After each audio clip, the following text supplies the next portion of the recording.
عمران خان کے خلاف کوئی ایک بندہ نہیں ہے جو بغض بک رہا ہے۔ یہ ادھر عاشر عظیم، اس کی میں ویڈیو ایک دیکھ رہا تھا، اب اس نے کی ہے ملٹری کورٹس کے اوپر۔ سب کو پتا ہے کہ عمران خان صاحب کو ملٹری کورٹ میں لے کے جانا چاہ رہے ہیں۔ وہی میں بتاتا ہوں آپ کو وجہ کیوں لے کے جانا چاہ رہے ہیں۔ اب یہ شخص دعا سیریز میں ایک کام کرتا تھا، اس کے بعد پتہ نہیں کیا کوئی کرپشن کے کیسز بنے، کیا بنا، پاکستان سے یہ بندہ بھاگ آیا، یہ لیفٹ پاکستان، اور ابھی اس نے کچھ عرصے سے عمران خان کے خلاف بغض اس کا کھل کے سامنے آتا ہے۔ یہ اس کا میں چھوٹا سا کلپ بائی چانس میرے سامنے آیا تھا، اس کے اوپر میں بات کروں گا۔ اکثر لوگ یہ ہم نے دیکھا ہے کہ سچ کو جھوٹ سے ملانے کی کوشش کرتے ہیں۔ اینیماسٹی اگینسٹ عمران خان، بہت سارے پاکستان کا میڈیا۔ اب یہ شخص ویسٹرن ڈیموکریسی میں رہ رہا ہے اور ادھر بیٹھ کے اس کی باتیں، یہ سنیں آپ پہلے تھوڑا سا۔ فیصلہ کرتی ہیں تو کیا وہ فیصلہ واقعی عدالت کا ہے، یا وہ فیصلہ اس پرٹیکولر شخص نے اپنے پیسے لے کے اپنی پوزیشن کو مس یوز کرتے ہوئے ایک فیصلہ کر رہا ہے؟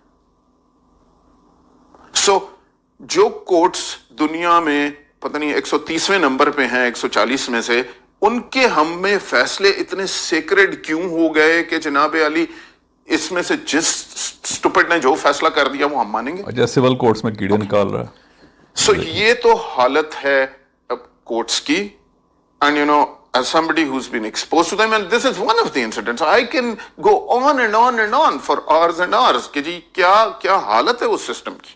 اور پھر جب آپ کہتے ہیں کہ جی ان میٹرز کو بھی اچھا، اس میں اب کیوں عمران خان کا کورٹ کیس ملٹری کورٹس میں لے کے جانا چاہ رہے ہیں، یہ بھی میں آپ کو بتاتا ہوں۔ اس لیے کہ ملٹری کورٹ کے اندر یو کی not have your legal representative, آپ کوئی بھی لائر اس پر ہائر نہیں کر سکتے، نہ آپ ملٹری کورٹس کے اندر اپیل کر سکتے ہیں، کوئی ریمیڈی پروٹیکشن کے لیے نہیں ہے، کوئی اس میں ہیومن رائٹس نہیں ہوتے، اور کلیئرلی جس طرح یہ ملک کے کرتا دھرتا جنہوں نے سارے یہ این آر او کرا کے چور ڈکیت بٹھائے ہوئے ہیں، ان کا جو عمران خان کے خلاف بغض ہے وہ ہم سب کو پتہ ہے، اٹ از ویری کلیئر۔ اس وجہ سے کوشش یہ کی جا رہی ہے کہ کیس کو ملٹری کورٹ میں لے جایا جائے، خود ہی جج، خود ہی جوری، خود ہی لائر، اور ہم سب کو پتہ ہے کہ اس کا جو ڈیسیژن ہے وہ انہوں نے پہلے سے جس طرح چیزیں ڈیسائیڈ کی ہوئی ہیں، خاص اسے ایک سمت میں لے کے جا رہے ہیں، ڈائریکشن میں لے کے جا رہے ہیں، اس کا مقصد یہی ہے۔ اس سیج ساری کی ساری اس لیے سجائی ہوئی ہے، اور اسی وجہ سے سارے کا سارا یہ دیکھیں کس طرح کا غلیظ پراپوگنڈا ہو رہا ہے کہ حیرانگی ہے کہ کوئی شخص ملٹری کورٹ کی اس کی فیور کے اندر بول رہا ہے، اور وہ بھی انڈر کرنٹ سرکمسٹانسز جنہوں نے این آر او دیے ہیں۔ اب جو ملٹری کی ڈیوٹی ہوتی ہے، ملٹری کی ڈیوٹی ہوتی ہے بارڈرز پہ، it is not in side the country, اور یہ سب کو اندازہ ہے کہ انہوں نے اتنی جلدی سیاست نہیں چھوڑنی، جو ہر ہفتے 2 ہفتے بعد کہتے ہیں کہ ہم نان سیاسی ہو گئے ہیں، مگر شرم تو اس جیسے بے شرموں پہ آتی ہے۔ یہ آگے میں سنیں لے اس کے کا۔ جانا چاہیے تو سویلین کورٹس کی حالت تو دیکھ لو۔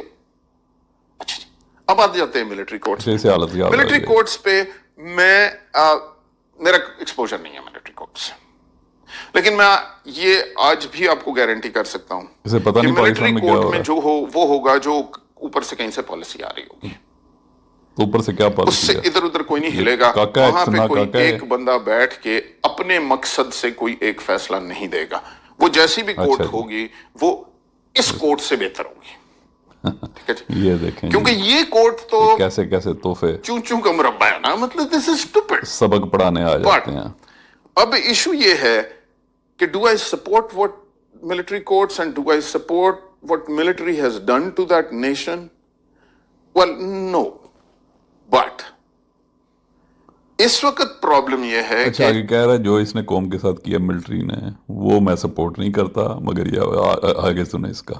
تو میں نے پہلے بھی ایک ویڈیو میں کہا تھا جس پہ میرے خلاف لوگوں نے بہت ساری باتیں کی کہ جی عاشر صاحب، اس وقت میرا کہنا یہ ہے بھائی کہ اس طرح کی تو بھائی بکواس ملک کرے میں گا تو لوگ تو کہیں تمام گے۔ اداروں کا ستیہ ناز فوج نے کر دیا، جس میں لا انفورسمنٹ ہے، جس میں عدالتیں ہیں، اچھا، ان پھر کا یہ بھی بیڑا کہہ رہا غرق کر دیا ہے اوور 75 ایئرز فوج نے۔